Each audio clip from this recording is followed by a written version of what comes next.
समय के हिसाब से और आप जब आज एनालिसिस करते हैं तो आपको क्या ये क्रिटिसिज्म आपको ठीक लगता है कि ये जो जनरल थे ये अपने दिमाग में कुछ और लड़ाई लड़ रहे थे और जो सोल्जर्स थे वो बेचारे अपने कहीं और जो उनको ऑर्डर्स मिल रहे थे वो कहीं ना कहीं अनरियलिस्टिक थे, खास करके बटालिक सेक्टर में जो बात होती है कि उनके जो उन्होंने जो शौर्य दिखाया उसका उस तरीके से उनको परिणाम या उनको मेडल्स नहीं मिले या उनको रिकॉग्निशन नहीं मिला। ऐसे बहुत सारे यूनिट्स के साथ शायद हुआ होगा, बहुत सारे सोल्जर्स के साथ ऐसा हुआ होगा, किसी के साथ गलत भी हुआ होगा, तो ये बहुत सारा क्रिटिसिज्म आता है। क्या आपका क्या एनालिसिस है? देखिए अरिहंत, उसमें दो फैक्टर्स हैं जो मैं टच करूंगा। पहला फैक्टर तो था कि वो युद्ध के शुरू में ही मैंने ये कहा था, मैंने लेख भी लिखा था कि ये इतने बड़े एरिया में पाकिस्तानी आए कैसे हैं, ये हमारा ब्लंडर है और ये आर्मी का ब्लंडर है, मैंने लिखा था। दूसरा फैक्टर ये था कि जो हमारे जर्नैल ऑर्डर दे रहे थे हमारे जवानों को और अफसरों को जो ऊपर जा रहे थे, जर्नैल कह रहे थे कि चोटियों के ऊपर 8 या 9 गुज्जर बैठे हैं एक एक चोटी पर। उन्होंने ये नहीं कहा कि पाकिस्तानी सेना आके बैठ गई या पूरी डिफेंस लगा के, उन्होंने कहा 8-9 गुज्जर इस चोटी पर बैठे हैं, 8-9 यहाँ बैठे हैं, 8-10 वहाँ बैठे हैं, तो आप चढ़ जाओ और उनको, अगर वो आपको देख के भागेंगे नहीं तो मार के नीचे ले आना बोरियों में से डाल के, बोरियों में डाल के। तो कहने का ये मतलब है कि हमने जो अपने ट्रूप्स को असेसमेंट दी दुश्मन की, वो बहुत ही वीक असेसमेंट दी। बट क्या वो ऑनेस्ट थी? नो, वही तो है ना, क्योंकि जब हमारे ट्रूप्स ने बोला, ऑर्डर मिला कि 8-9 जिहादी से बैठे हुए हैं, तो जब वो चढ़े गए, चलो आओ तो ईजी है, कश्मीरियों रोज़ ही करते हैं जिहादी मारने, जो नॉन मिलिट्री वाले हैं, आर्मी वाले हैं, रोज़ ही मारते हैं, बैठे होंगे मार लेंगे। पर जब ये चढ़ते चढ़ते ऊपर गए तो इतना ज़्यादा फायर आया, तोप के गोले गिरे इनके ऊपर, तो ये टेररिस्ट तो हो नहीं सकते, ये जिहादी तो हो नहीं सकते, इतना फायर कौन मारेगा? मशीन गन 10 जगह से मशीन गनें फायर हो रही हैं, तोप के गोले सिर पर गिर रहे हैं इनके, ग्रेनेड गिर रहे हैं इन पर, आरपीजी मार रहे हैं इन पर। तो उन्होंने कहा अपने जर्नैलों को, हमारे यंग अफसर थे, कि सर ये जिहादी टेररिस्ट मिलिटेंट नहीं है, ये कुछ और ही चीज़ है, ये तो बहुत ज़्यादा फायर कर रहे हैं। हमारे जर्नैल मानने को तैयार नहीं थे।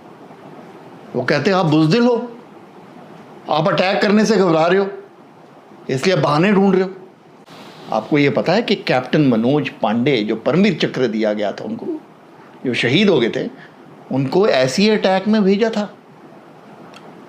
तो उन्होंने रात को कहा था, सर हम इस अटैक में जाएंगे तो 0% चांस है सक्सेस का, और मेरे 40-50 लड़के मर जाएंगे, कैजुअल्टी हो जाएगी। पर जर्नैल मानने को तैयार नहीं थे। वो कहते हैं ये बुज़दिल बातें कर रहे हैं। मैं ये कह रहा हूँ कि हमारे ट्रूप्स को ठीक इंटेलिजेंस नहीं दी हमारे जर्नल। कश्मीर में फ़ौज के साथ, फ्रंट लाइन ट्रूप्स के साथ जहाँ फायर चलता था वहाँ जाता था, 3-3 दिन रहा मैं ऑपरेशंस में। रात को भी मैं गया, एम्बुश में भी गया, पहाड़ भी चढ़े मैंने रात को ट्रूप्स के साथ। तो उनको मेरे में विश्वास था कि विक्रम फ़ौज के साथ आगे लाइन में जा सकता है। तो मैंने उनको ये रिक्वेस्ट करी कि जनपाल, मैं कारगिल युद्ध में करनी कुछ नहीं, एक्सपोज ना है। और वो मारने लग गया अब हमारे पर एयरबर्स्ट शेल। एयरबर्स्ट शेल होता है जो ज़मीन पर लग के नहीं फटता, वो हवा में ऊपर फटता है और ऐसे मारता है नीचे छर्रे, जैसे अनार ऊपर मारता है ना। अगर आप सोचिए कि एक दिवाली के अनार को ऐसे उल्टा कर दिया हवा में और ऐसे नीचे मारे आग, तो वैसे इतने बड़े बड़े छर्रे जो स्प्लिंटर होते हैं ऊपर फटते हैं आपके और नीचे आते हैं, इतने बड़े बड़े। हाँ, आर्टिलरी का जो 43 किलो का तो बोफोर्स का शेल है जो फटता है। फटता कैसे है? फट के वो उसके स्प्लिंटर बनते हैं, लोहे के स्प्लिंटर। जब फटता है वो शार्प होता है, वो आएगा तो आपकी आर्म पूरी जाएगी, आपका सिर ऐसे जाएगा। 80% of casualties in Kargil war on both side were artillery shelling, not small arms fire. तो वो हमको फायरिंग शुरू कर दी उन्होंने, कभी यहाँ मारे कभी वहाँ मारे। तो मेरे को अब पत्थरों के नीचे कभी घुसना पड़े, कभी जो पहाड़ था उसकी साइड लेके खड़ा होना पड़े। तो ये हम बिल्कुल वहाँ फंस गए क्योंकि हम डायरेक्ट साइट में थे। तो ये घंटा हमारे पर शेलिंग चढ़ती रही। हम क्या कर रहे थे, ईच शेल जब फायर होता है उसमें एक इंटरवल आता है, जैसे एक गोला मारा उसके बाद कुछ मिनट के बाद दूसरा गोला आएगा। तो उस 2-3 मिनट में हम नीचे ऐसे बैठ बैठ के ऊपर चढ़ते थे, उससे कहते हैं क्रॉल एंड मूव। चढ़ाई नहीं रुकी, चढ़ते रहना, क्योंकि अगर आप ये बॉक डाउन हो गए तो फिर तो आप फंस गए। तो 2 इंटरवल है, आप फटाफट 2-3 मिनट में आगे ऊपर चढ़ो, फिर जाके छुप जाओ, फिर दूसरा गोला आएगा और वो देख रहा है आपको कि आप कहाँ जा रहे हो। वो अपनी बंदूकों को कह रहा है कि अब ये गोला 100 गज ऊपर मारो। और वो आपसे कितने दूर होंगे?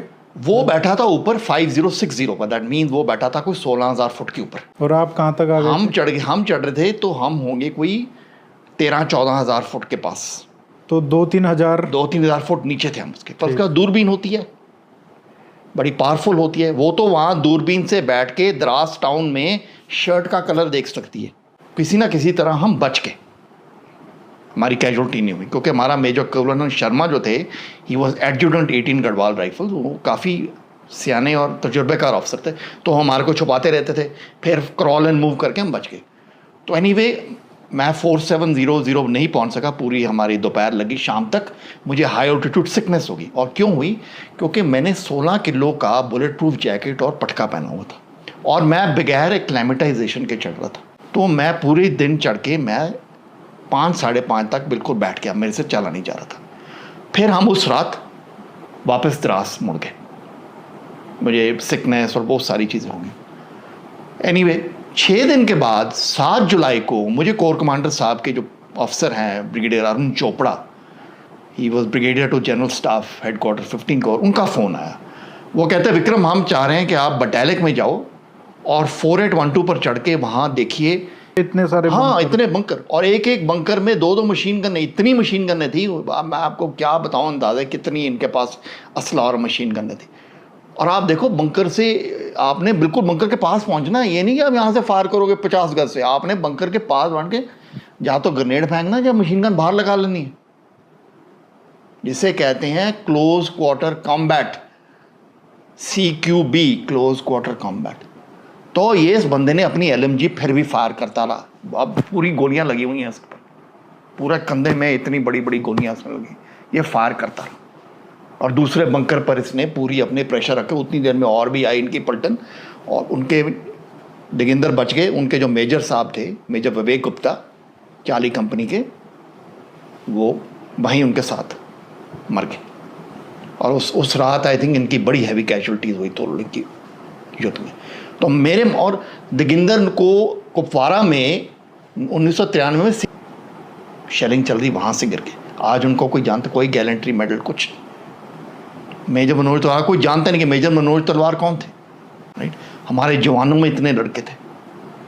कैप्टन अमित भारद्वाज फोर्ट जाट के, जो बजरंग पोस्ट पर। सुना कि कारगिल में पाकिस्तान की कितनी मजबूत पोजीशन थी। दोस्तों सारी बुलंद चोटियां पाकिस्तान आर्मी के पास थी और पाकिस्तान आर्मी को अचानक यह ऑर्डर मिलता है कि आप यहाँ से वापस आ जाए। आप खुद ही सोचें, जब जब ऊपर वाली पोस्टें खाली होती रही, भारत उन पर कब्जा करता रहा और फिर पाकिस्तान पर फायरिंग तेज होती गई। यहाँ से ये हुआ कि पाकिस्तान आर्मी की कैजुअल्टीज इतनी ज्यादा हो गई कि तबाही फैल गई थी। दोस्तों दोनों तरफ बहुत ज्यादा तबाही हो गई थी, बहुत ही ज्यादा लोग मारे गए थे। लेकिन पाकिस्तान के लोग तब मारे थे जब पाकिस्तान ने एवेक्यूएट किया था, हलाका खाली किया था। भारत के तब मारे थे जब भारतीय आर्मी ने पाकिस्तान के खिलाफ ऑपरेशन पूरा लॉन्च किया था, तो पाकिस्तान ने खुलकर उन्हें मार कराया था। इसमें पाकिस्तान के बहुत बड़े बड़े कमांडर, जिनमें कैप्टन कर्नल शेर खान जैसे बहादुर जवान भी दोस्तों शहीद हो गए थे, जिसकी वजह से पाकिस्तान को भारी भरकम नुकसान हुआ। पाकिस्तान आर्मी ने कैप्टन कर्नल शेर खान को निशाने हैदर से भी नवाजा था। लेकिन दोस्तों ये वो जंग है जो पाकिस्तान ने जीत कर प्लेट में रखकर भारत को वापस कर दी है। और जो पाकिस्तान के बड़े बड़े जर्नलिस्ट है, उनकी अगर बात सुनेंगे तो वो यही कहते हैं कि अगर पाकिस्तान उन चोटियों पर बैठा रहता, कुछ ही अरसे बाद आपका पूरा का पूरा कश्मीर भी आजाद हो सकता था। लेकिन भारत ने एडी चोटी का जोर लगा दिया, डिप्लोमेटिकली पाकिस्तान पर प्रेशर डलवाया गया, यहाँ तक कि चाइना भी दोस्तों पाकिस्तान से पीछे हो गया था। इतना बड़ा प्रेशर पाकिस्तान पर आया, अमेरिका की जानब से, चाइना की जानब से, रशिया की जानब से, तब जाकर पाकिस्तान ने इवैक्यूएट किया। और इवैक्यूएशन पर यह साइन हुआ था कि भारत हम पर हमला नहीं करेगा। लेकिन भारत ने देखा कि पाकिस्तान ने इवैक्यूएट शुरू किया है, तो भारत ने वहां पर हमले शुरू कर दिए। पाकिस्तान के आर्मी की के जवानों की लाशों के ढेर लगा दिए। वो अपना बदला लेना चाहते थे और दोस्तों उन्होंने ले लिया, लेकिन पाकिस्तान ने वहां पर बुजदिली दिखाई और हम बहुत बड़ी जंग जीती हुई हार गए थे। दोस्तों देख लीजिए कि नारगोनो काराबाग में भी अजरबैजान ने आर्मीनिया का बहुत बड़ा इलाका कब्जा कर लिया था। पूरी दुनिया कह रही थी वापस करो, लेकिन अजरबैजान ने कहा जो कुछ कहते हो कहते जाओ, हम वापस नहीं करने वाले। तो पाकिस्तान भी डट जाता क्योंकि ये मुतनाज़ा इलाका है, हमारा अपना इलाका है, हम वापस नहीं करेंगे कारगिल को। तो फिर पाकिस्तान भी आज कारगिल के साथ मौजूद हो।